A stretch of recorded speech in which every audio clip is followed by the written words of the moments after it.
Hello students, કેમ છો બધા? મજામાં? સ્વાગત છે તમારા બધાનું પીડબ્લ્યુ ના પાવરફુલ પ્લેટફોર્મ પર. હું છું એપી સર. આજે આપણે જોવાના છીએ આપણા મસ્ત મજાના યશસ્વી બેચ ની અંદર નેક્સ્ટ ટોપિક.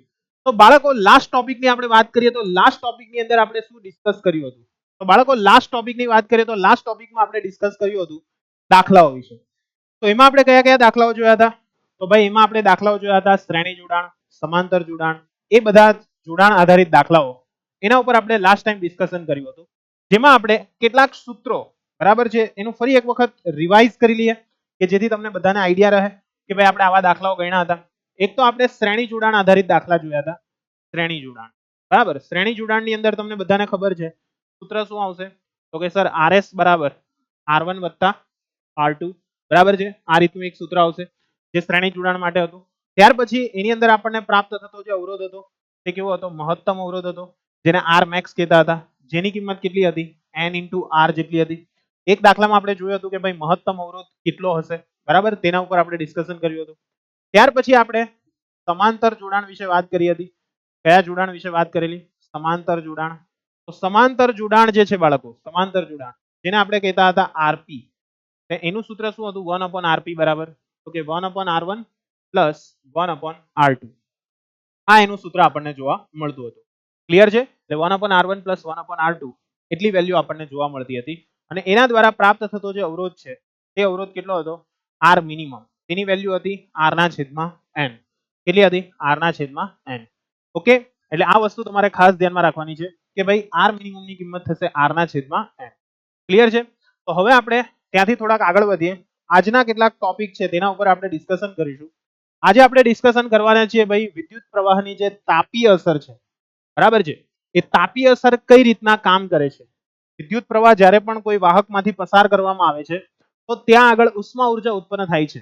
તો આ ઉષ્મા ઉર્જા કઈ રીતના ઉત્પન્ન થાય છે તેના ઉપર આપણે વાત કરવાના છીએ. સાથે સાથે એના કેટલાક દાખલાઓ છે, તેમજ આપણે આજે વિદ્યુત પ્રવાહની તાપીય અસર છે તેના વ્યવહારિક ઉપયોગો કયા કયા છે, એટલે કે વ્યવહારમાં આપણે કઈ કઈ જગ્યા પર આનો ઉપયોગ કરી રહ્યા છીએ તેના ઉપર ડિસ્કશન આજના આપણા લેક્ચરની અંદર આપણે કરવાના છીએ. તો આશા રાખું છું વિદ્યાર્થી મિત્રો તમને મજા આવશે આજના લેક્ચરની અંદર. અને ભાઈ આ લેક્ચર જે છે ને તે તમારા માટે ખૂબ અગત્યનું છે, કારણ કે આની અંદરથી એક ક્વેશ્ચન 100% તમારી બોર્ડની એક્ઝામમાં આવવાના ચાન્સીસ છે. અને હાલમાં જે બ્લુપ્રિન્ટ જાહેર થઈ તેમાં તમે બધાએ જોયું હશે કે આપણું આ જે પેપર, આ જે ચેપ્ટર છે તે કેટલા માર્ક્સનું છે? 8 માર્ક્સનું ચેપ્ટર છે, બરાબર. અને 8 માર્ક જે મેળવવા આ ચેપ્ટર માટે બહુ સિમ્પલ છે. આરામથી તમે 8 માર્ક્સ જે છે તે મેળવી શકો છો. ઓકે વિદ્યાર્થીઓ, એટલે ખાસ દાખલા જો તમને ના સમજ પડે તો 2 થી 3 વખત વિડીયો જોઈ લો, બરાબર છે. અને જ્યાં જગ્યા પર તમને ક્વેરી લાગે કે સર આ સ્ટેપમાં નહીં સમજ પડી, અને જે રીતના હું વિચાર કરાવું છું તમને કે ભાઈ આ રીતના તમારે સ્ટેપ કરવા પડશે, આ રીતનો તમારો દાખલો થશે, એ રીતના એને જોવાનો પ્રયત્ન કરો. 100% તમને દાખલાઓ સમજ પડી જ જશે. ઓકે, ગભરાવાની જરૂર નથી. ચાલો તો સ્ટાર્ટ કરીએ બાળકો, વિદ્યુત પ્રવાહની તાપીય અસરો, દાખલા અને તેના કેટલીક વ્યવહારિક ઉપયોગો. તો સૌથી પહેલું આવે છે કે સર વિદ્યુત પ્રવાહની તાપીય અસર એટલે શું? વિદ્યુત પ્રવાહની તાપીય અસર સર કોને કહેવામાં આવે? તો જ્યારે પણ વિદ્યુત પ્રવાહની તાપીય અસર વિશે વાત કરવામાં આવે બાળકો, ત્યારે એક વસ્તુ ધ્યાનમાં રાખવાની કે જ્યારે કોઈ વાહકમાં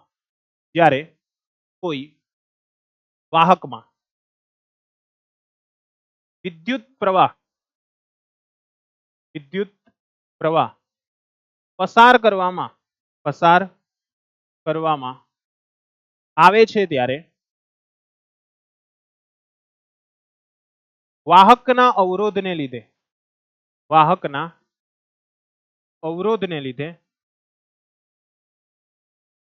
વાહક ગરમ થાય છે, એટલે કે પોતાનામાંથી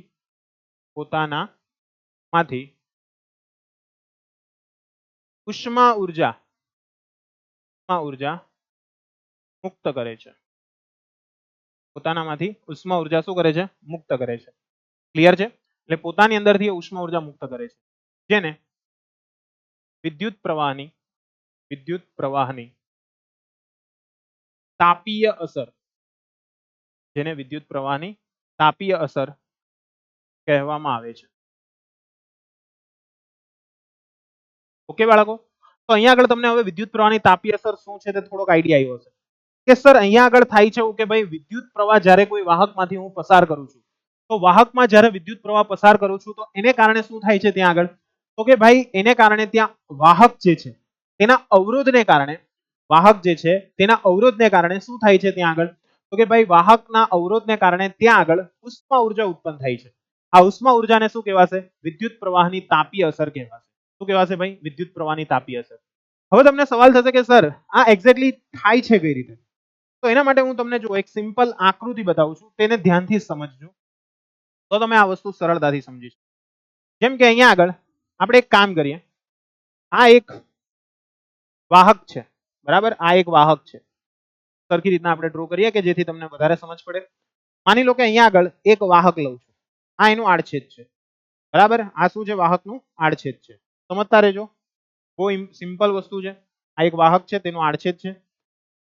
એ વાહકનો તાર છે, બરાબર? વાહક તાર લીધેલો છે, એટલા માટે આ તાર સ્વરૂપે આને દર્શાવી દઈએ, બરાબર છે? આ તાર સ્વરૂપે આપણે એને શું કરી દઈએ છીએ? દર્શાવી દઈએ છીએ, કે જેથી તમે બધા સરળતાથી એને સમજી શકો.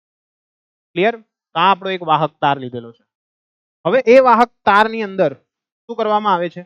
તો કે આ જે વાહક તાર છે તેની અંદરથી વિદ્યુત પ્રવાહ પસાર કરવામાં આવે છે. તો જ્યારે હું આ વાહક તારમાંથી વિદ્યુત પ્રવાહ પસાર કરું છું ત્યારે શું થશે તે સમજો. તો અહીંયા આગળ આપણે સૌથી પહેલા તો શું કરવું પડશે? બેટરી જોડી દેવી પડશે સર. ઓકે, તો બેટરી જોડી દઈએ એટલે તમને બધાને ખબર છે કે આપણો જે વિદ્યુત પ્રવાહ છે તેની દિશા કઈથી કઈ તરફની છે? તો કે સર અહીંયા આગળ આપણે જે વોલ્ટેજ લગાવેલા છે તે V છે. અહીંયા આગળથી માની લો કે I જેટલો પ્રવાહ જે છે ત્યાંની અંદરથી વહન પામે છે, બરાબર છે? I જેટલો પ્રવાહ છે તે શું પામે છે? વહન પામે છે. તો અહીંયા આગળ આપણને બે દિશા ખબર છે. એક છે આપણી રૈવાજિક વિદ્યુત પ્રવાહની દિશા. રૈવાજિક પ્રવાહની દિશા કઈ તરફની છે? તો કે સર રૈવાજિક વિદ્યુત પ્રવાહની દિશા છે તે પ્લસ થી માઇનસ તરફ છે. કઈથી કઈ તરફ છે? પ્લસ થી માઇનસ તરફ. એટલે કે ધન ધ્રુવથી ઋણ ધ્રુવ તરફ, ધન ધ્રુવથી ઋણ ધ્રુવ તરફ, બરાબર છે? આપણો વિદ્યુત પ્રવાહ જે છે તે વહન પામે છે. ત્યાર પછી આપણે જોઈએ તો ઇલેક્ટ્રોનના પ્રવાહની દિશા, ઇલેક્ટ્રોનના પ્રવાહની દિશા ક્યાંથી કઈ તરફ છે? તો કે સર ઋણ ધ્રુવથી ધન ધ્રુવ તરફ. ઓકે, ઋણથી ધન તરફ છે. હવે તમને બધાને એક વસ્તુનો આઈડિયા છે કે ભાઈ જ્યારે પણ કોઈ પદાર્થમાંથી વિદ્યુત પ્રવાહનું વહન થતું હોય તો એ વિદ્યુત પ્રવાહનું વહન શાના માટે જરૂરી છે? શેને કારણે થાય છે? તો કે સર વાહકની અંદર રહેલા મુક્ત ઇલેક્ટ્રોનને કારણે. શેને કારણે? વાહકની અંદર રહેલા જે મુક્ત ઇલેક્ટ્રોન છે એ મુક્ત ઇલેક્ટ્રોનને કારણે શું થાય છે? તો કે ભાઈ વિદ્યુત પ્રવાહ જે છે તેનું વહન થાય છે, બરાબર છે? તો આપણે અહીંયા આગળ સિમ્પલ એક વસ્તુ સમજો કે ભાઈ આપણી પાસે બેટરીનો નેગેટિવ છેડો છે, તો આ નેગેટિવ છેડા પર કોણ રહેલા હશે? તો કે સર ઇલેક્ટ્રોન રહેલા હશે. તો આ બધા ઇલેક્ટ્રોન ધીરે ધીરે ક્યાં જશે? તો કે સર આ છેડા મારફતે સૌથી પહેલા વાહકમાં જશે. આ છેડા મારફતે ક્યાં જશે? સૌથી પહેલા વાહકની અંદર જશે. ઓકે, જ્યારે એ વાહકની અંદર પસાર થશે તે દરમિયાન શું થાય છે? તો કે આ વાહક છે ને તેની પાસે પોતાના પણ મુક્ત ઇલેક્ટ્રોન એની અંદર રહેલા હોય છે, બરાબર છે? આ વાહક પાસે પોતાના શું રહેલા હોય છે બાળકો? મુક્ત ઇલેક્ટ્રોન રહેલા હોય છે. તો એની અંદર રહેલા જે મુક્ત ઇલેક્ટ્રોન છે તેને આપણે આ રીતના દર્શાવી દઈએ કે જેથી તમે સરળતાથી એને સમજી શકો. ઓકે, તો આ જે બધા ઇલેક્ટ્રોન છે તે કોના છે? તો કે સર વાહકની અંદર રહેલા ઇલેક્ટ્રોન. હવે શું થાય છે અહીંયા આગળ કે જ્યારે આપણે આ વાહકને બહારથી જ્યારે વિદ્યુત સ્થિતિમાનનો તફાવત આપીએ છીએ, બરાબર છે? એટલે કે બહારથી બેટરી જોડેલી હોય છે. તો બેટરી જોડેલી હોય છે તે દરમિયાન શું થાય? તો કે ભાઈ બેટરીમાંથી ઇલેક્ટ્રોનનો જે પ્રવાહ છે તે ઋણ ધ્રુવથી ક્યાં તરફ જવાનો પ્રયત્ન કરે છે? ધન ધ્રુવ તરફ જવાનો પ્રયત્ન કરે છે. જ્યારે તે ધન ધ્રુવ તરફ જવાનો પ્રયત્ન કરે ત્યારે આ જે ઇલેક્ટ્રોન છે, જે બહારથી આવનારા ઇલેક્ટ્રોન છે, જેને આપણે શું કહીએ છીએ? તો કે ભાઈ એને આપણે કહીએ છીએ મુક્ત ઇલેક્ટ્રોન, જે વાહક ઇલેક્ટ્રોન છે, બરાબર છે? એ વાહક ઇલેક્ટ્રોન જ્યારે આની અંદર આવશે તે દરમિયાન શું થશે?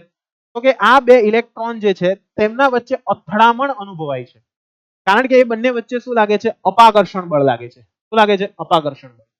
અપાકર્ષણ બળ લાગવાને કારણે જ્યારે આ ઇલેક્ટ્રોન અહીંયાથી ગતિ કરે ત્યારે ઘણી વખત આ નેગેટિવ જે ઇલેક્ટ્રોન છે તેની સાથે તેમની ઘણી વખત અથડામણ થતી રહેતી હોય છે, બરાબર છે? અને સાથે સાથે અપાકર્ષણ બળ અનુભવતા હોય છે, જેના પરિણામ સ્વરૂપે શું થશે ત્યાં આગળ? તો કે ભાઈ જ્યારે પણ કોઈ બે વસ્તુની અથડામણ થાય, જ્યારે પણ કોઈ બે વસ્તુની અથડામણ થાય, તમે ટ્રાય કરવું હોય તો કરી જુઓ. તમારા જે હાથ છે, બરાબર છે, તમે જોરમાં એમ અથડાવો તો શું થાય ત્યાં આગળ? થોડીક એમ ગરમી ઉત્પન્ન થતી હોય ને તેવું આપણને લાગતું હશે. હા સર, લાગે છે. બરાબર છે. ટ્રાય કરી જો અને મને કોમેન્ટમાં જણાવજો કે જોરથી, એકદમ જોરથી તમારા બંને હાથને એકબીજા સાથે શું કરો? અથડાવો. તો શું થાય છે? ત્યાં ગરમ થઈ ગયું હોય ને તેવું તમને લાગશે. તેવી જ રીતના વાહકની અંદર જ્યારે પણ કોઈ ઇલેક્ટ્રોન પસાર થાય છે તે દરમિયાન ઘણી વખત અથડામણ તે અનુભવે છે. અથડામણ અનુભવવાને કારણે ત્યાંથી અમુક ઉર્જા મુક્ત થાય છે. શું મુક્ત થાય છે? ઉર્જા. અને આ ઉર્જા એ કઈ ઉર્જા છે? તો કે સર ઉષ્મા ઉર્જા છે.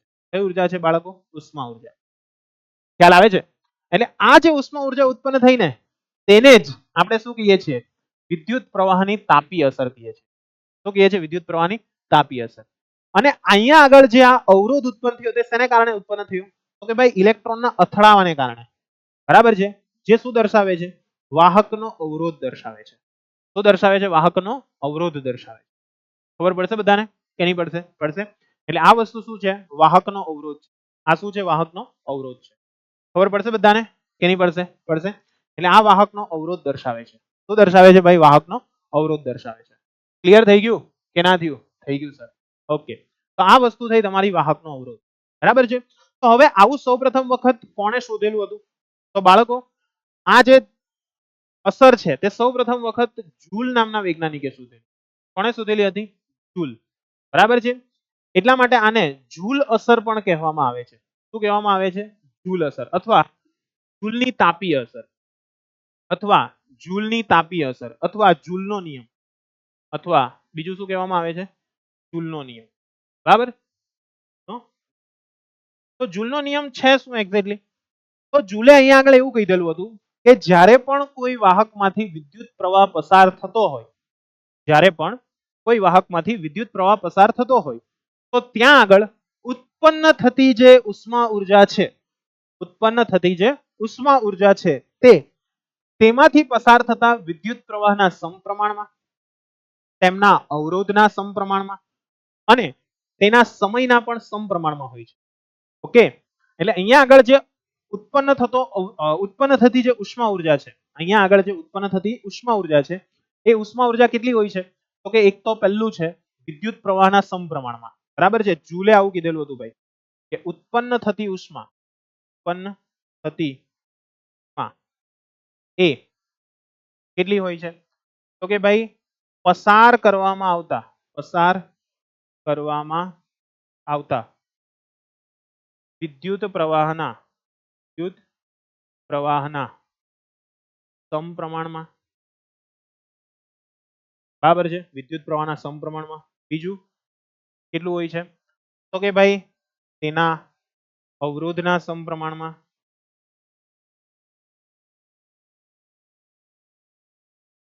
ત્રીજું કેટલા સમય માટે તે પસાર કરો છો, એટલે કે સમયગાળાના સમપ્રમાણમાં હોય છે. ઓકે. એટલે અહીંયા આગળ તમને ઉષ્મા ઉર્જા આ રીતની જોવા મળશે કે એની અંદરથી તમે કેટલો વિદ્યુત પ્રવાહ પસાર કરો છો. બરાબર છે. એટલે વિદ્યુત પ્રવાહના સમપ્રમાણમાં હશે.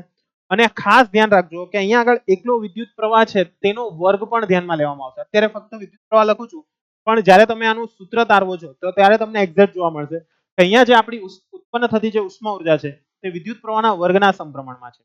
બરાબર છે. અત્યારે હું સિમ્પલ તમને લખી આપું છું એટલે તમને થોડોક આઈડિયા રહે. પણ સર હવે આપણે આને મેળવવું હોય તો મેળવી કઈ રીતના શકીએ? જે અહીંયા આગળ ઉષ્મા ઉર્જા ઉત્પન્ન થઈ છે તે મારે મેળવવી છે, તો એને મેળવવું હોય તો હું કઈ રીતના મેળવી શકું? એના માટે એક સિમ્પલ એક્ઝામ્પલ લઈએ. તો એના માટે આપણે ધારી લઈએ એક સર્કિટ આપણે ધ્યાનમાં લઈશું. શું ધ્યાનમાં લઈશું? એક સર્કિટ. તો સર્કિટની અંદર આપણે શું ધ્યાનમાં લઈએ છીએ? માની લો કે અહીંયા આગળ V જેટલા વોલ્ટની એક બેટરી છે. અહીંયા આગળ કોઈ એક R જેટલા અવરોધ જે છે તે અહીંયા આગળ લગાડેલો છે. R ઓહ્મનો અવરોધ લગાડેલો છે. અહીંયા આગળ 20 વોલ્ટની બેટરી છે. તેમાંથી માની લો કે I જેટલો પ્રવાહ પસાર થાય છે. I જેટલો શું પસાર થાય છે? પ્રવાહ. અહીંયા આગળ શું લગાડેલા છે? તો કે વોલ્ટ મીટર લગાડેલું છે. અહીંયા આગળ શું લગાડેલું છે? Volt meter. અહીંયા આગળ શું લગાડેલું છે? તો કે અહીંયા આગળ આપણે લગાડેલું છે એ મીટર. શું લગાડેલું છે? એ મીટર. ખબર પડશે? એટલે એક આપણે વોલ્ટ મીટર લગાડેલું છે અને એક છે તે એ મીટર છે. એ મીટરનું કામ તમને બધાને જ ખબર છે. શું માપશે? તો કે સર વિદ્યુત પ્રવાહ માપશે. શું માપશે? વિદ્યુત પ્રવાહ. આનું કામ શું છે? તો કે ભાઈ વિદ્યુત સ્થિતિમાનનો તફાવત. હવે તમને એટલું તો ખબર જ છે સર, વિદ્યુત સ્થિતિમાન તફાવત જે છે તે લાગુ કરવામાં આવેલો જેટલો પણ વિદ્યુત સ્થિતિમાન છે તેના જેટલો હશે. બરાબર છે? તો આપણે અહીંયા પહેલા ધારી લેવું પડશે. ધારો કે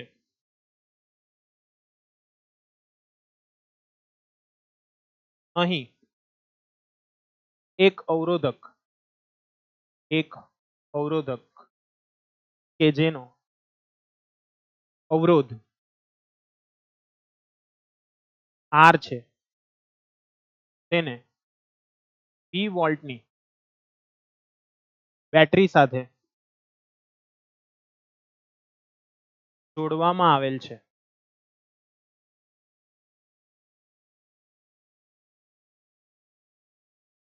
આ અવરોધકમાંથી પસાર થતો પ્રવાહ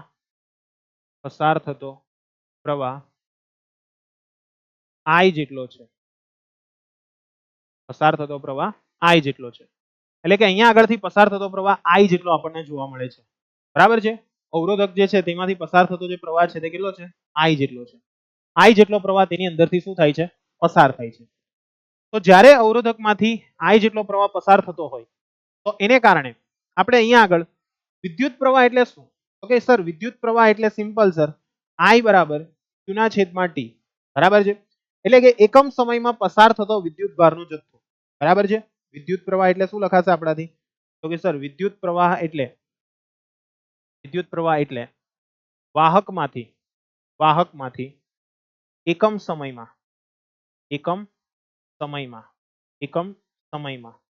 પસાર થતો વિદ્યુત ભારનો જથ્થો. ઓકે, તો આના પરથી આપણે વિદ્યુત ભારનો જથ્થો શોધવો છે Q બરાબર. તો સૂત્ર શું બની જશે? તો કે સર Q બરાબર આપણું સૂત્ર બની જશે IT. ઓકે, તો આને આપણે આપી દઈશું સમીકરણ નંબર 1. તો આપી દઈશું સમીકરણ નંબર 1.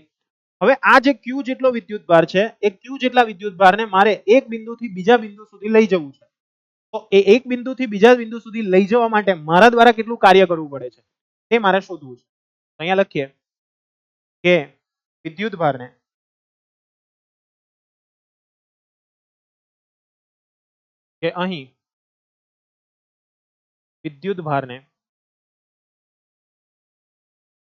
એક છેડેથી બીજા છેડા સુધી લઈ જવા માટે કરવું પડતું કાર્ય ધારો કે W છે. માટે W બરાબર શું થઈ જશે? તો કે સર W બરાબર થઈ જશે આપણું Q. આને આપણે આપી દઈશું સમીકરણ નંબર 2. તો આપી દઈશું સમીકરણ નંબર 2. ક્લિયર? એટલે આ થયું આપણું W એટલે શું કહેવાશે? કાર્ય. અને હવે આપણને ખબર છે કાર્ય ઉર્જા પ્રમેય એવું કે જેટલું તમારા દ્વારા કાર્ય થયું હશે તેટલી જ અહીંયા આગળ શું ઉત્પન્ન થશે? ઉર્જા ઉત્પન્ન થશે. બરાબર છે? એટલે આપણે અહીંયા લખી દઈએ કાર્ય ઉર્જા પ્રમેય મુજબ કાર્ય ઉર્જા પ્રમેય તો ખબર છે ને, આગળ કીધેલું હતું કે ભાઈ જેટલું તમે કાર્ય કરો છો તેટલી જ તમને શું પ્રાપ્ત થાય છે? અહીંયા આગળ ઉર્જા પ્રાપ્ત થાય છે. બરાબર છે? જેટલું તમે કાર્ય કરશો તેટલી જ શું પ્રાપ્ત થશે? અહીંયા આગળ ઉર્જા પ્રાપ્ત થશે. બરાબર છે? તો એના મત મુજબ શું થઈ જશે અહીંયા આગળ? તો કે W ઇઝ ઇક્વલ ટુ શું થઈ જશે? H. H એટલે શું કહેવાશે આપણી? તો કે સર ઉષ્મા ઉર્જા કહેવાશે. ઉષ્મા ઉર્જા. તો H બરાબર સૂત્ર શું થઈ ગયું? W. W નું સૂત્ર છે સર આપણી પાસે કયું છે? VQ. હવે અહીંયા લાગુ કરવામાં આવેલા જે વોલ્ટેજ છે તેના માટે આપણી પાસે ઓહમનો નિયમ છે. તો ઓહમનો નિયમ શું કે V ની કિંમત કેટલી લખાશે આપણાથી? IR into Q લખાશે. આ ક્યાંથી લખ્યું આપણે? ઓહમના નિયમ મુજબ. ક્લિયર છે? આજ ક્યાંથી લખ્યું આપણે? ઓહમના નિયમ મુજબ લખ્યું. બરાબર છે? તો આના પરથી આપણને H ની કિંમત કેટલી મળશે? તો કે H ની કિંમત મળશે આપણને I into R ને Q ની કિંમત આપણે લાવ્યા હતા. ક્યાંથી લાવ્યા હતા? સમીકરણ 1 માંથી. બરાબર છે? લખી દઈએ છે સમીકરણ 1 માંથી. કેટલી પ્રાપ્ત થાય છે? તો કે IT પ્રાપ્ત થાય છે. તો આના પરથી ઉત્પન્ન થતી જે ઉષ્મા છે તે શું મળશે આપણને? I2RT મળશે. કેટલી મળશે? I2RT. ક્લિયર છે? એટલે પ્રાપ્ત થતી જે ઉષ્મા ઉર્જા છે તે આપણી કેટલી છે? I2RT જેટલી છે. બરાબર? પ્રાપ્ત થતી જે ઉષ્મા છે તે કેટલી છે? I2RT જેટલી છે. ખબર પડી કે નહીં પડી? એટલે આ વસ્તુ ખાસ મગજની અંદર ફિટ કરી દેજો કે અહીંયા પ્રાપ્ત થતી જે ઉષ્મા ઉર્જા છે તે I2RT જેટલી આપણને જોવા મળશે. કેટલી જોવા મળશે ભાઈ? I2RT જેટલી આપણને ઉષ્મા ઉર્જા જે છે તે જોવા મળે છે. તો આ તમારું મેઇન સૂત્ર થયું. અહીંયા આગળ તમે જોઈ શકો છો કે ઉત્પન્ન થતી ઉષ્મા જે છે તે વિદ્યુત પ્રવાહના વર્ગના સમપ્રમાણમાં છે. એટલે તમે જેટલો વધુ વિદ્યુત પ્રવાહ દાખલ કરશો એટલી તમારી ઉષ્મા ઉર્જા શું ઉત્પન્ન થશે? વધારે ઉત્પન્ન થશે. બરાબર છે? તો આ સ્ટેટમેન્ટ તમારે ખાસ ધ્યાનમાં રાખવાનું છે. બરાબર, અહીંયા આગળ લખી આપું છું, ખાસ ધ્યાનથી સમજજો કે અહીં ઉત્પન્ન થતી ઉષ્મા વિદ્યુત પ્રવાહના વર્ગના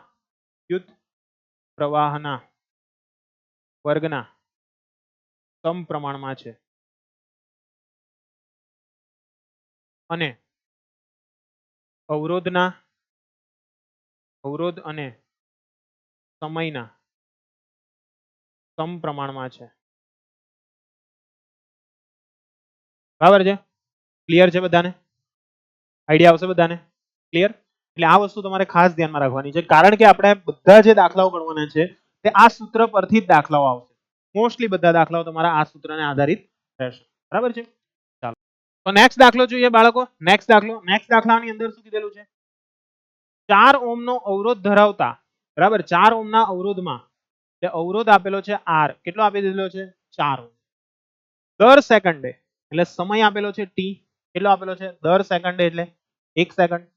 100 જૂલ ઉષ્મા ઉત્પન્ન થાય છે. ઉષ્મા કીધેલી છે. ઉષ્માને આપણે શેના વડે દર્શાવીએ છીએ? H વડે. જે કેટલી આપેલી છે આપણને? 100 જૂલ આપેલી છે. ક્લિયર? તો અવરોધના બે છેડા વચ્ચેના વિદ્યુત સ્થિતિમાનનો તફાવત જે છે તે તમારે શું કરવાનો છે? શોધવાનો છે.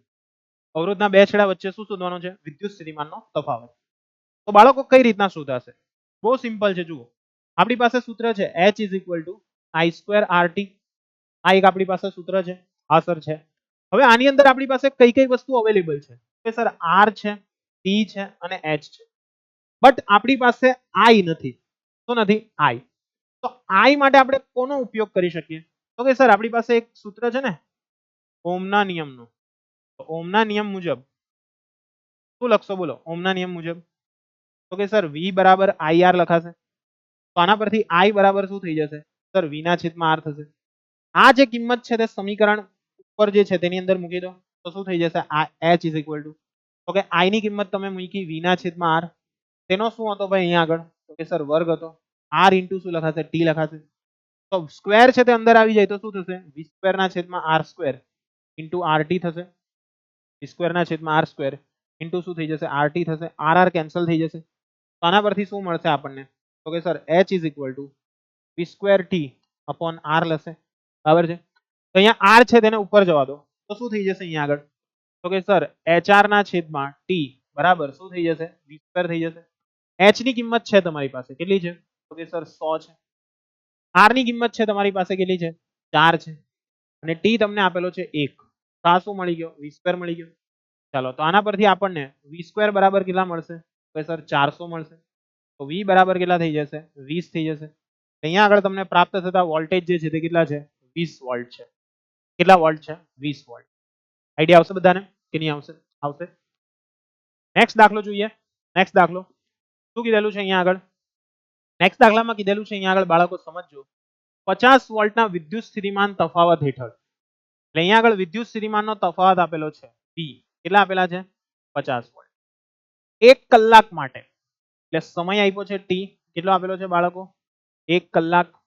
તો 1 કલાક, કલાક એટલે કેટલી સેકન્ડ આવશે? તો કે ભાઈ 3600 સેકન્ડ આવશે. બરાબર છે? એટલે અહીંયા આગળ આપણે લખી દઈએ 3600 સેકન્ડ. Okay, 3600 second. 96500 કુલમ વિદ્યુત ભાર. વિદ્યુત ભારની વાત કરેલી છે તો વિદ્યુત ભારને આપણે શેના વડે દર્શાવીએ? Q વડે. તો વિદ્યુત ભાર Q છે તે આપણને આપેલા છે 96500 કુલમ. કેટલા આપેલા છે? 96500. વિદ્યુત ભારને એક સ્થાનથી બીજા સ્થાને ખસેડવા માટે ઉત્પન્ન થતી ઉષ્મા કેટલી હશે? એટલે તમારે અહીંયા આગળ ઉષ્મા એટલે શું શોધવાનું છે? H શોધવાનું. ઉષ્મા એટલે શું શોધવાની છે? H. ચાલો તો કઈ રીતના શોધાશે? ચાલો કઈ રીતના શોધાશે? વિચારો ચાલો ફટાફટ. કઈ રીતના શોધાશે? હા, તો કે અહીંયા આગળ તો તમને એક તો V આપેલો છે. બરાબર છે? અહીંયા આગળ તમને શું આપેલો છે? V આપેલો છે. બીજું શું આપેલું છે તમને? તો કે સર T આપેલો છે, Q આપેલો છે અને H તમારે શું કરવાનો છે? શોધવાનો છે. બરાબર છે. ચલો તો કઈ રીતના શોધાશે? તો કે સર સિમ્પલ, આના માટે આપણી પાસે સૂત્ર છે જ જૂલના ઉષ્મીય અવરોધનું સૂત્ર H is equal to I square RT. Okay ભાઈ, V is equal to I square RT, આ સૂત્ર છે. પણ અહીંયા આગળ તારી પાસે R ક્યાં છે? છે અહીંયા આગળ R? ના સર, R તો નથી આપણને આપેલો. તો હવે હું કઈ રીતના શોધી શકું?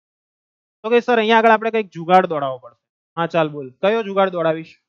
તો કે સર R તો આપણી પાસે છે નહીં, તો R માટે આપણે ઓમનો નિયમ યુઝ કરીએ. ઓમના નિયમ, તો ઓમના નિયમ મુજબ આપણાથી શું લખાશે બોલો? તો કે સર સિમ્પલ છે, ઓમના નિયમ મુજબ V બરાબર આપણાથી I ઇન્ટુ R લખાય. માટે R બરાબર શું થઈ જશે? તો કે સર V ના છેદમાં I થઈ જશે. R બરાબર શું થઈ જશે? V ના છેદમાં I. યસ, પરફેક્ટ છે બેટા. ચાલ તો અહીંયા આગળ આપણે શું મૂકી દઈએ? તો કે સર સિમ્પલ, I સ્ક્વેર જ છે, R ની જગ્યાએ મૂકી દો સર V ના છેદમાં I ઇન્ટુ T. V ના છેદમાં I ઇન્ટુ શું પાસે T. I એક એક વખત કેન્સલ થઈ જશે, તો H ઇઝ ઇક્વલ ટુ શું થઈ જશે? કે સર IVT થઈ જશે. Okay, IVT. કોણ IVT? બરાબર સર આવી રહ્યા, ક્લિયર.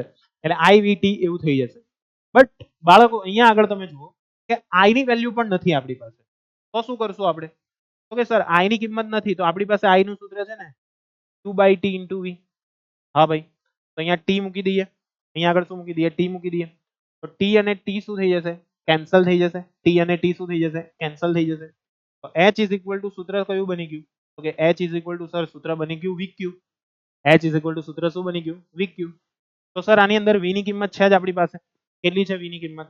તો કે સર 50 છે. Q જે છે તે આપણી પાસે છે 96500. કીધો સર 96500. ચાલો તો આ 96500 ગુણ્યા 5 કરી નાખો, કેટલા થશે? તો કે સર પહેલા તો 3 મીંડા છે તે આપણે લખી દઈએ, કારણ કે એ પાછળ આવવાના છે. 5 50 25, 2505 વધી 2, 9 5 30 ને 2 32, 3202 વધી 3, 9 5 45, 45 ને 3 કેટલા થઈ જશે? 48. એટલે 48 25 000 એટલો તમને આન્સર જોવા મળી જશે. બરાબર છે. તો આના પરથી આપણે શું લખી શકીએ કે અહીંયા આગળ H જે છે, બરાબર, એ H ની કિંમત કેટલી પ્રાપ્ત થશે? તો કે અહીંયા આગળ પોઈન્ટ કહેવાય. હવે એ પોઈન્ટને તમે જ્યારે ડાબી બાજુએ ખસાડો છો તો શું થશે? જેટલા સ્થાન ખસશે, અહીંયા આગળ જુઓ કેટલા સ્થાન ખસે? 1 2 3 4 5 ને 6, 6 સ્થાન એને ખસ્યા. એટલે આપણે શું લખી શકીએ? 4.825 ગુણ્યા 10 ની કેટલી ઘાત આવશે? તો કે કેટલા સ્થાન ખસ્યા? તો કે પોઈન્ટ અહીંયા હતો, કેટલા સ્થાન ખસ્યા? 1 2 3 4 5 ને 6, 6 સ્થાન ખસ્યા. એટલા માટે આપણે અહીંયા કેટલી ઘાત લખીશું? 10 ની 6 ઘાત. એટલા માટે અહીંયા H નું સૂત્ર શું બનશે? H ની વેલ્યુ કેટલી બનશે? 4.83, બરાબર, અથવા 4.25, 825, 4.825 ગુણ્યા 10 ની 6 ઘાત, આટલી એની વેલ્યુ આપણને શું થશે? જોવા મળશે. ઓકે બાળકો, ક્લિયર છે કે નથી ક્લિયર? ક્લિયર. એટલે આટલા જૂલ જેટલી ઉષ્મા ત્યાં આગળ આપણને ઉત્પન્ન થયેલી જોવા મળે છે. ક્લિયર છે બધાને? એટલે આ વસ્તુ ખાસ ધ્યાનથી સમજજો. નેક્સ્ટ આગળ વધીએ. નેક્સ્ટ કીધેલું છે 20 ઓહ્મ નો અવરોધ આપેલો છે. અવરોધ આપેલો છે આપણને બાળકો 20 ઓહ્મ. એટલે અવરોધ છે એટલે એને R કહેવાશે. કેટલો છે? 20 ઓહ્મ. 5 એમ્પિયર નો વિદ્યુત પ્રવાહ ખેંચે છે. વિદ્યુત પ્રવાહ એટલે I કેટલો છે? 5 એમ્પિયર. અને સમય આપેલો છે 30 સેકન્ડ. એટલે 30 સેકન્ડમાં ઉત્પન્ન થતી તમારે શું શોધવાની છે? ઉષ્મા શોધવાની છે. સિમ્પલ સર યાર, આટલો એકદમ ઈઝી છે. કઈ રીતના શોધાશે બોલો? ઉષ્મા ઉર્જા H બરાબર, તો કે સર I સ્ક્વેર RT કહેવાશે. I ની કિંમત કેટલી છે? કે I ની કિંમત છે 5 એનો વર્ગ. R ની કિંમત કેટલી છે? તો કે સર 20 છે. અને T આપણને આપેલા છે ભાઈ. T કેટલા આપેલા છે? તો કે સર T આપણને આપેલા છે, હા, T આપણને આપેલા છે 30. 30 મૂકી દો. તો 5 નો વર્ગ કેટલો થઈ જશે? 25 થઈ જશે. 5 3 દુ કેટલા થઈ જશે? 6. એટલે આ વેલ્યુ આવશે તમારી 600. 25 છંગ કેટલા થઈ જાય? તો કે સર 150 થશે. એની પાછળ 2 મીંડા લાગી જશે. કેટલા મીંડા લાગી જશે? 2 મીંડા લાગી જશે. બરાબર છે. તો આ રીતના તમારો આન્સર શું આવશે બોલો? તો કે સર આનો આન્સર આવશે તમારો 1.15. બરાબર છે. અને આને કહેવાશે 10 ની 3 ઘાત જૂલ. એટલે આને કહેવાશે આપણા 15 કિલો જૂલ. ઓકે. H બરાબર આપણને આન્સર સેટ કેટલો મળશે? 15 કિલો જૂલ પ્રાપ્ત થશે. ઈઝી કે not easy? Easy. Thumbs up કરી દેજો બધા, બરાબર, ખબર પડી ગઈ હોય તો. આઈ હોપ કે તમને બધાને આ સિમ્પલ દાખલાની અંદર આઈડિયા આવી ગયો હશે. બરાબર. નેક્સ્ટ હવે આપણે જે જોવાના છે તે બહુ અગત્યની થિયરી છે, જે છે વિદ્યુત પ્રવાહની તાપીય અસરના વ્યવહારિક ઉપયોગો.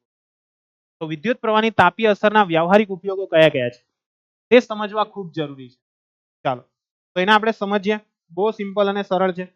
સૌથી પહેલા તો વિદ્યુત પ્રવાહની તાપીય અસર કયા કયા ઉપકરણોમાં કામ લાગે? તો એક તો છે વિદ્યુત ઇસ્ત્રી, વિદ્યુત ટોસ્ટર, વિદ્યુત હીટર, બરાબર છે, વગેરે કાર્ય પદ્ધતિ જે છે, વગેરેની કાર્ય પદ્ધતિ એ ટોટલી વિદ્યુત પ્રવાહની તાપીય અસર પર કાર્યરત છે. બરાબર, એટલે આ બધાની અંદર વિદ્યુત પ્રવાહની તાપીય અસરનો ઉપયોગ થાય છે. બીજું આપણે જોઈએ તો વિદ્યુત બલ્બનો જે ફિલામેન્ટ છે, વિદ્યુત બલ્બનો જે ફિલામેન્ટ છે, એ વિદ્યુત બલ્બનો ફિલામેન્ટ છે તે પણ વિદ્યુત પ્રવાહની તાપીય અસર પર કાર્ય કરે છે. બીજું તમારા ઘરની અંદર રહેલો જે ફ્યુઝ છે, બરાબર છે, કે જે ઘરના જે વિદ્યુત જોડાણો છે અને ઉપકરણો છે તેને શું આપે છે? રક્ષણ આપે છે. તો એ બધું જે વર્ક કરે છે તે પણ શેના પર વર્ક કરે છે? વિદ્યુત પ્રવાહની તાપીય અસર પર કાર્યરત હોય છે. બરાબર છે બાળકો? તો તમે અહીંયા જોઈ શકો છો, આ રીતનો ફ્યુઝ તમે જોયો હશે. ઓકે, આ રીતનો તમારો વિદ્યુત બલ્બ જે છે તેને પણ તમે જોયો હશે. આના સિવાય પણ ઘણા બધા બીજા ઉપકરણો છે કે જેની અંદર તમે વિદ્યુત પ્રવાહની તાપીય અસરનો ઉપયોગ કરો છો. જેમ કે અહીંયા આગળ જુઓ, કોણ કોણ છે અહીંયા આગળ? તો કે એક તો છે ઇલેક્ટ્રિક ઇસ્ત્રી. ઓકે, ઇલેક્ટ્રિક ઇસ્ત્રી. ત્યાર પછી કોણ છે? તો કે ભાઈ ટોસ્ટર છે, ટોસ્ટર. બરાબર.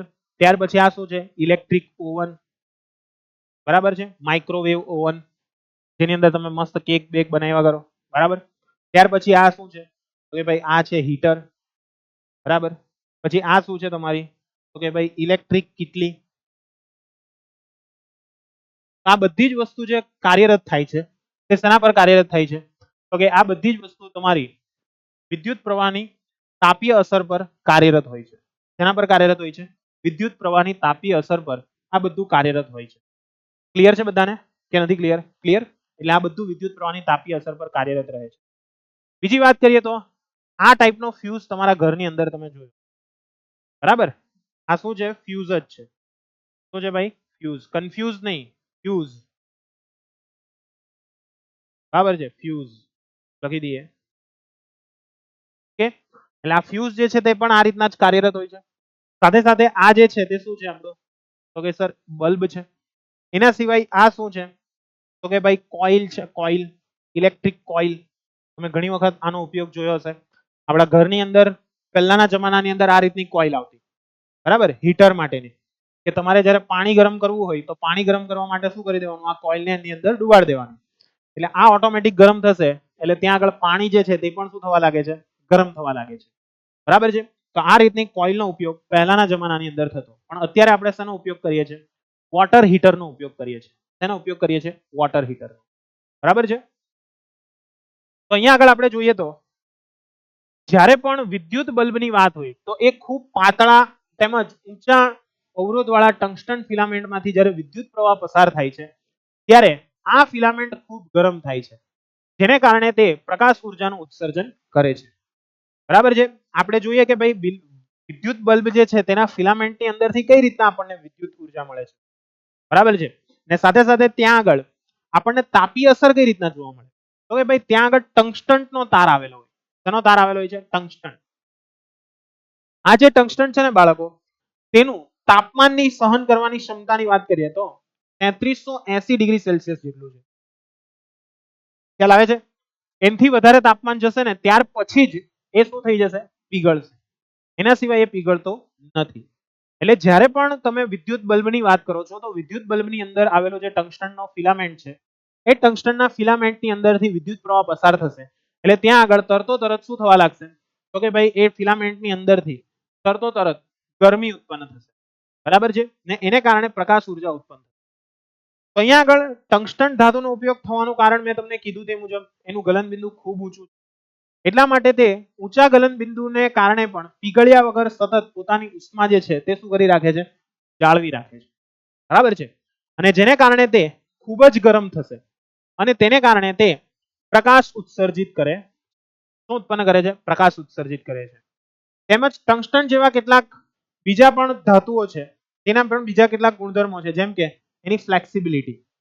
ટંગસ્ટનનો તાર છે ને તે એકદમ ફ્લેક્સિબલ હોય છે. બરાબર છે. અને તે ઊંચા તાપમાનની વાત કરીએ તો ઊંચા તાપમાને પણ તેનું બાષ્પીકરણ નીચા દરના બલ્બના વિદ્યુત ફિલામેન્ટ બનાવવા માટે અનુકૂળ છે. એટલે ઊંચા તાપમાને પણ તેનું બાષ્પીકરણ છે તે સરળતાથી થતું નથી, એ તેમને તેમ જ રહે છે. એટલા માટે એનો ખાસ કરીને ઉપયોગ કરવામાં આવે છે કે જેને કારણે શું થશે, નીચા દરનો જે બલ્બ છે તેના ફિલામેન્ટ બનાવવા માટે પણ તે અનુકૂળ છે. હવે અહીંયા આગળ થાય શું કે સર ત્યાં આગળ આપણે જે બલ્બ છે એ બલ્બની અંદર આપણે એવો તો કયો વાયુ ભરીએ છીએ, બરાબર? આપણને સવાલ થાય કે સર ત્યાં કયો વાયુ ભરવામાં આવે, તો બાળકો ત્યાં આગળ બીજા જુદા જુદા વાયુ ભરવામાં આવે છે, ત્યાં ઓક્સિજન ભરવામાં નથી આવતો. કેમ તે સમજો. તો કે જો બલ્બની અંદર હવા હોય તો શું થશે, તો કે ઓક્સિજનની હાજરીમાં તે ખૂબ જ ગરમ ફિલામેન્ટ જલ્દીથી બળી જશે અને તેનું આયુષ્ય જે છે તે કેવું થઈ જાય છે, ઓછું થઈ જાય. તેથી બલ્બની અંદર નિષ્ક્રિય વાયુ જેવા કે આર્ગોન છે અથવા નિયોન છે અથવા ઘણી વખત બંનેનું મિશ્રણ જે છે તે ત્યાં આગળ શું કરવામાં આવે છે, ભરવામાં આવે છે. એટલે તમે ઘણી વખત જોયું હશે કે તમારાથી બલ્બ જે તૂટી ગયો હોય, પીળા કલરનો જે બલ્બ આવે જેને આપણે સોડિયમ બલ્બ પણ કહીએ છીએ, તો એ બલ્બ જ્યારે ફૂટી જાય તો ત્યાં આગળ બહુ જોરથી અવાજ આવે. તેનું કારણ શું છે, તો કે એની અંદર શું ભરવામાં આવેલો છે, તો કે ભાઈ એની અંદર ત્યાં આગળ સોડિયમ કે અથવા અન્ય કોઈ નિષ્ક્રિય વાયુઓ જે છે તે ત્યાં આગળ શું કરવામાં આવેલા હોય છે, ભરવામાં આવેલા હોય છે. એટલા માટે આવા જે વાયુઓ છે તે ગરમ ફિલામેન્ટ સાથે રાસાયણિક પ્રક્રિયા કરતા નથી, પરિણામે આ ફિલામેન્ટનું આયુષ્ય ખૂબ વધે છે. ક્લિયર છે? એટલે નિષ્ક્રિય વાયુ ભરવાનું કારણ એક જ છે કે એનું આયુષ્ય લાંબુ રાખવાનું, વધુ આયુષ્ય રાખવાનું, કે જેથી લાંબા સમય સુધી આપણે એને શું કરી શકીએ, ટકાવી શકીએ. બીજી વાત કરીએ તો બલ્બની અંદર કઈ પ્રક્રિયા થાય, તો કે ભાઈ બલ્બની અંદરનો જે ભાગ છે તેમાં વિદ્યુત ઉર્જાનું ઉષ્મા ઉર્જામાં રૂપાંતરણ થાય છે અને બહુ જ ઓછી વિદ્યુત ઉર્જાનું પ્રકાશ ઉર્જામાં રૂપાંતરણ થશે. બરાબર છે? ખૂબ જ ઓછી ઉર્જા એવી હશે કે જેનું રૂપાંતરણ શેમાં થતું હોય, તો કે ભાઈ એનું રૂપાંતરણ પ્રકાશ ઉર્જામાં થતું હોય. તેથી ફિલામેન્ટ વાળા જે બલ્બ છે તે ઓછા પાવર કાર્યક્ષમતા વાળા છે. અને જ્યારે ટ્યુબલાઇટની વાત કરીએ તો ટ્યુબલાઇટના ફિલામેન્ટનો ઉપયોગ ન થતા હોવાથી તે વધારે કાર્યક્ષમ છે. બરાબર છે? એટલે ટ્યુબલાઇટની વાત કરીએ તો ટ્યુબલાઇટની કાર્યક્ષમતા થોડી વધારે છે, જ્યારે ફિલામેન્ટની વાત કરીએ તો ફિલામેન્ટની કાર્યક્ષમતા કેવી જોવા મળે છે, થોડી ઓછી જોવા મળે છે. એટલે આ રીતના આપણે વિદ્યુત પ્રવાહની તાપીય અસરનો ઉપયોગ અહીંયા આગળ કરીએ. બીજી કઈ જગ્યાએ કરીએ છીએ, તો કે બીજી એક જગ્યા છે ફ્યુઝ. બરાબર છે? ફ્યુઝની અંદર ખાસ કરીને આપણે એનો ઉપયોગ કરીએ કે ફ્યુઝનો તાર છે તે ખૂબ ઓછા અવરોધ વાળો તેમજ નીચું ગલન બિંદુ ધરાવતો તાર છે. બહુ જ ઓછો અવરોધ હોય બાળકો, થોડોક પણ વધુ પડતો વિદ્યુત પ્રવાહ એની અંદરથી તમે પસાર કરશો એટલે તરત શું થઈ જશે ત્યાં આગળ, તો કે એ જે તાર છે તે ત્યાં આગળ પીગળી જશે. એ તાર છે તે ત્યાંથી શું થઈ જશે, પીગળી જશે. એટલા માટે ત્યાં આગળ વધારે પડતા પ્રવાહથી તે શું કરે છે, રક્ષણ આપે છે. ફ્યુઝને હંમેશા લાઈવ વાયર સાથે વિદ્યુત ઉપકરણના મુખ્ય વોલ્ટેજ પ્રાપ્તિ સ્થાન વચ્ચે શ્રેણી જોડાણમાં જોડવામાં આવે છે. યાદ રાખજો આ વસ્તુ. ફ્યુઝ હંમેશા શેમાં જોડાશે, શ્રેણી જોડાણમાં જોડાશે. એને સમાંતર જોડાણમાં જોડવામાં આવતું નથી. એને હંમેશા શેમાં જોડવાનું છે, શ્રેણી જોડાણમાં જોડવાનું. અને ફ્યુઝ એ સુરક્ષા આપતું એક સાધન છે અને તેના પર જ્યારે આવશ્યક ઊંચા પ્રવાહના ઉપકરણો પરિપથને શું કરશે, બચાવશે. એટલે જેટલી આવશ્યકતા છે તેના કરતા પણ વધુ વિદ્યુત પ્રવાહને ખેંચવા વાળા જો ઉપકરણો ત્યાં આગળ રાખવામાં આવેલા હોય તો એવા ઉપકરણોને પણ એ આપણે શું કરી શકીએ છીએ, બચાવી શકીએ છીએ. ક્લિયર? એટલે મેઇન અહીંયા આગળ ફ્યુઝનો ઉપયોગ શેના તરીકે થાય છે, સંરક્ષક તરીકે થાય છે. સંરક્ષક એટલે ખબર પડે છે ને? હા. હવે એની અંદર શું કરવામાં આવે, તો કે ભાઈ ત્યાં આગળ જે ફ્યુઝ હોય ને, મેં તમને અહીંયા આગળ આકૃતિ બતાવેલી તમને. તો અહીંયા આગળ શું હોય છે ભાઈ, અહીંયા આગળ એક તાર જોડવામાં આવેલો હોય આ રીતના. બરાબર છે? વાંકો ચૂકો તાર હોય. અહીંયા તમને થોડુંક બતાવું તો તમને એક્ઝેક્ટ આઈડિયા આવે. અહીંયા આગળ એક તાર જોડાયેલો હોય.